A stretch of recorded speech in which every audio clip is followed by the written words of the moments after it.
Who would have believed these numbers a few months ago? Obviously, Andrew Cuomo winning, no surprise there. But Zephyr Teachout, and Dominic, I got to admit here, we were making her a punchline the whole time here, and she got more than a third of the actual primary votes. And as Andrew will tell you, there are counties in here where, like Orange County, where basically she drew even with the governor. Now, as much of a progressive love of her, too.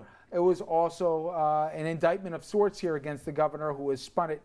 Dom, do you think the governor's saying, hey, nothing to see here, 60% is still 60%, didn't really mean anything, not even 10% turned out? I know he's got to say that, but do you think down deep he says, it's in my rearview mirror, I'm past this, I'll be fine?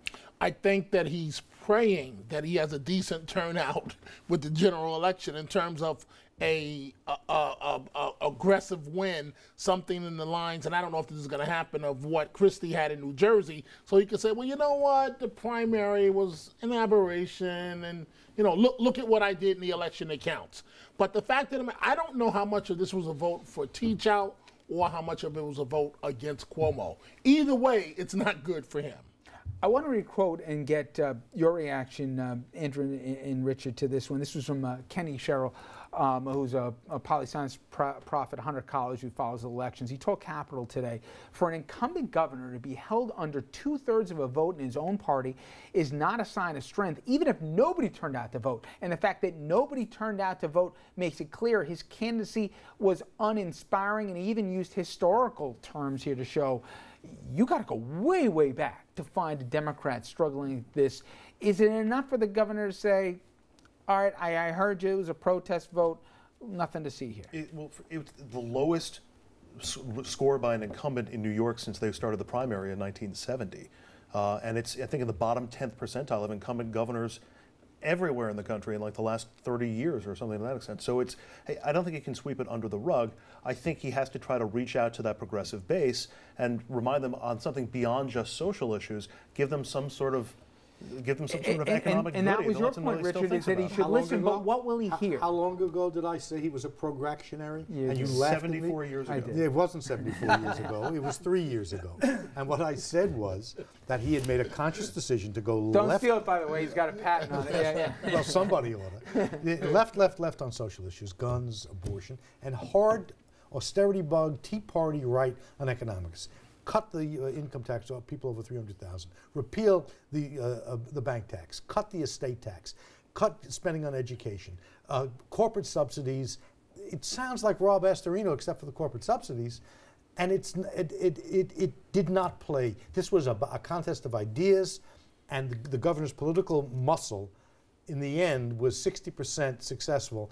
Her ideological pitch was 40% successful. Do you think he tries to make nice, or do you think he pretends it's not going to happen? Because where are they going to go in November? The signs are so far that he's proceeding as though nothing happened. Do you think he'll even say Rob Astorino's name? I mean, He did. How well that worked. He did. He's going to have debates. He did it in Buffalo. He's going to have debates. So no cutouts for you this time.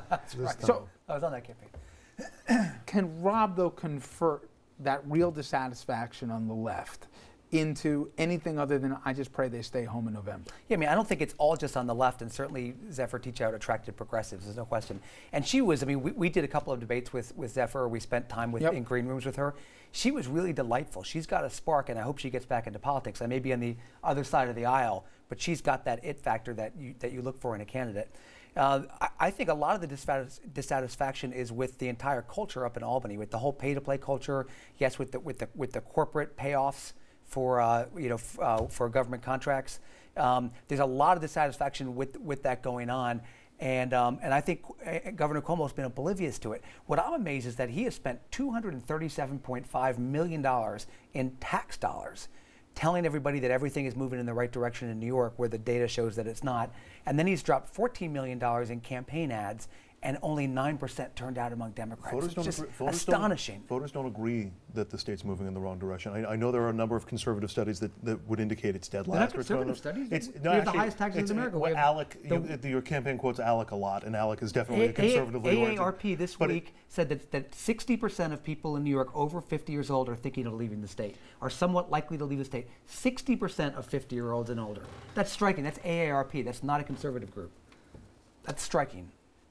You go down that road, you're going to be looking up at Zephyr Teachout. Well, I guess my thing is, you guys are hoping more Moreland, and you're hoping that Andrew Cuomo decides to blow off Astorino as rudely as he did Zephyr Teachout at that Labor Day which thing. he has, yeah. Because if he didn't straighten out his temperament, It's Dom, about ideas. it don't look good. It's about ideas. If you go to the right of Andrew Cuomo, you will attract fewer votes than Zephyr Teachout.